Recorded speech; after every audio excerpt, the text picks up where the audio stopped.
Assalamualaikum warahmatullahi wabarakatuh.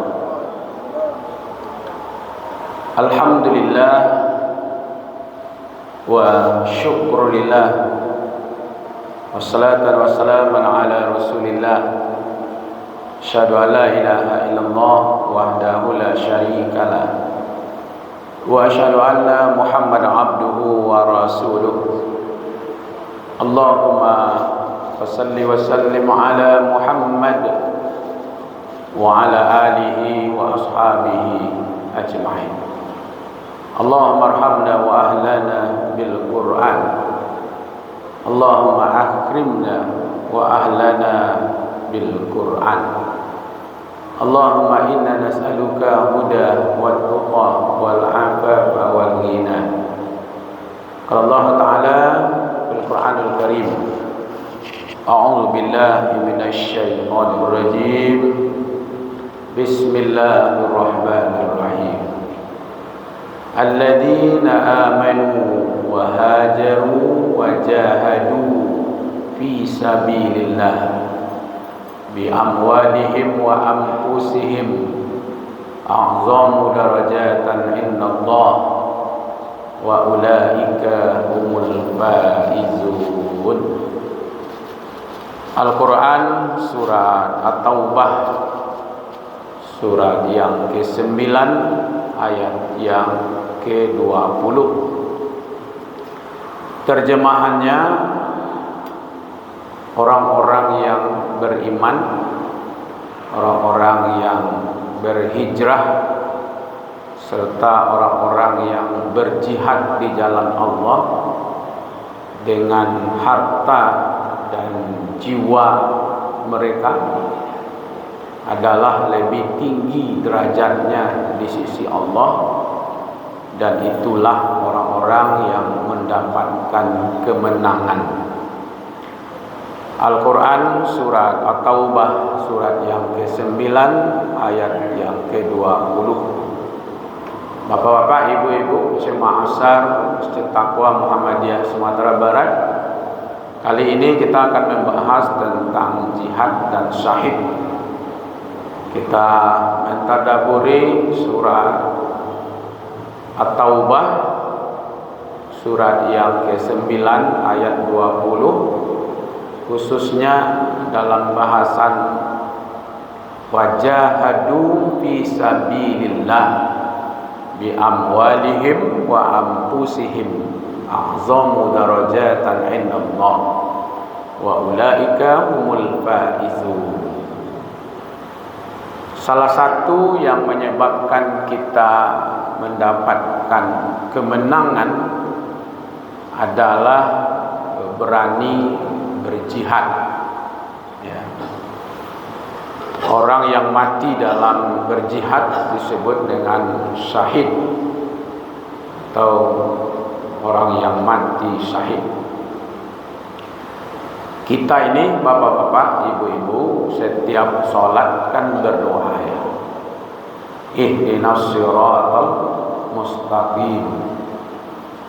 Ya Allah, tunjukilah kami jalan yang lurus. Jalan yang lurus itu siratal ladzina an'amta alaihim, yaitu jalan yang diberi nikmat kepada orang-orang terdahulu sebelum kita. Nah, siapa itu?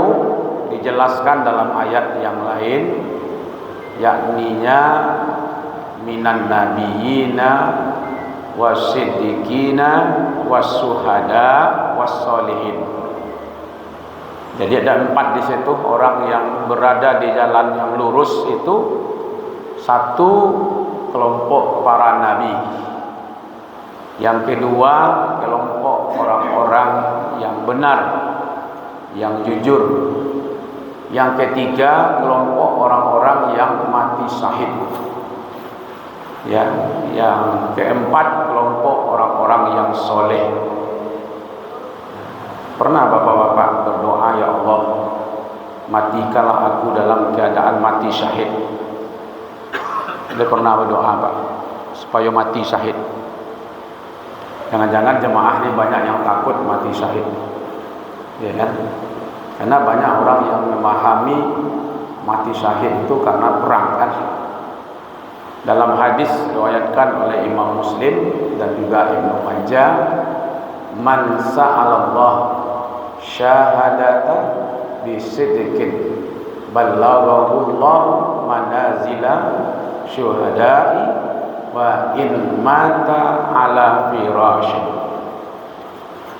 Siapa yang berharap, siapa yang meminta kepada Allah, ya, yang berdoa kepada Allah dengan jujur, dengan benar, supaya dia dimatikan dalam keadaan syahid, ya, maka Allah akan mengangkat derajatnya seperti derajatnya orang-orang yang mati syahid, walaupun dia meninggal di atas kasur.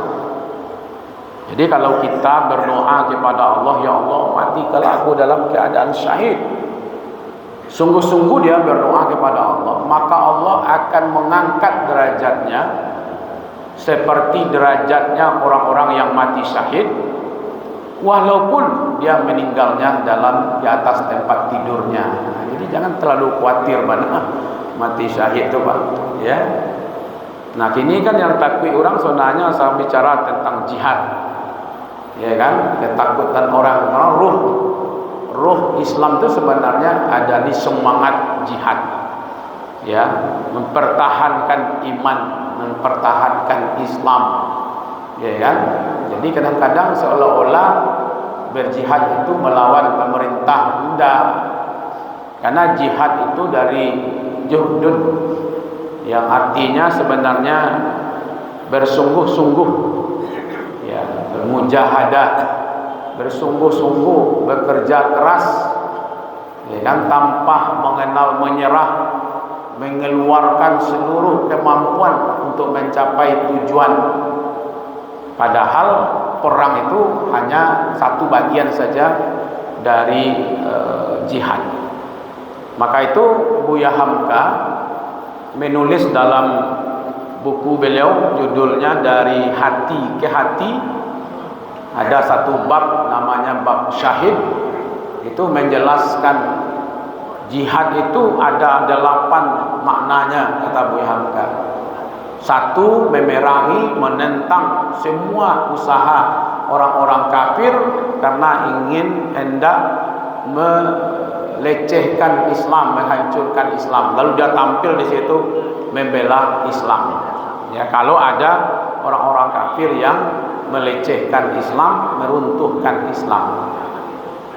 Memerangi usaha-usaha orang yang ingin melemahkan Islam, atau mengadakan dakwah supaya orang benar-benar memegang kepada Islam. Termasuk juga bapak-bapak mempertahankan hak milik kita, itu juga jihad. Sekali waktu, ini hadis diriwayatkan oleh Imam Muslim dari Abu Hurairah. Seorang sahabat datang kepada Rasulullah bertanya, "Ya Rasulullah, bagaimana pendapat engkau jika datang seseorang bermaksud untuk merampas, mengambil hartaku?" Kata Rasulullah, "Jangan berikan kalau itu milikmu." Tapi dia mengambil dengan paksa dan kekerasan, ya Rasulullah. "Oh, kalau gitu pertahankan." "Bagaimana kalau dia mau membunuhku, ya Rasul?" "Kalau dia membunuhmu, engkau mati syahid." "Bagaimana kalau aku yang membunuhnya, ya Rasul?" "Kalau engkau membunuhnya karena mempertahankan hartamu, maka orang itu masuk neraka." Jadi bapak-bapak, ibu-ibu, kalau itu hak kita diambil alih oleh siapapun, pertahankan. Kalau dia mau membunuh kita, matinya syahid. Kalau kita yang membunuh dia, maka orang itu masuk neraka. Jadi dalam Islam itu, Pak, ada 5 yang wajib kita pertahankan. Kalau kita bertahan di situ, maka kita dalam keadaan jihad. Kalaupun matinya mati syahid. Mempertahankan akal. Makanya haram hukumnya minum yang memabukkan, karena akan menghilangkan akal, mempertahankan keluarga. Ini ada laki-laki dayus namanya ya. Dia pulang ke rumah tengah malam, lalu bertemu istrinya berselingkuh dengan laki-laki lain. Kecenya ba'ajo lah ya Allah, sabar siabonya. Itu dayus nama itu Pak. Itu tidak akan mencium bau sorgo, tidak sampai situ dayus, tidak sabar tu Pak. Ya kan? Jale-jale Pak. Kalau bahasa Minangnya pungkang lah pada Allah. Harus berani Pak mempertahankan, termasuk mempertahankan agama. Ya kan? Itu adalah jihad. Mempertahankan harta itu adalah jihad.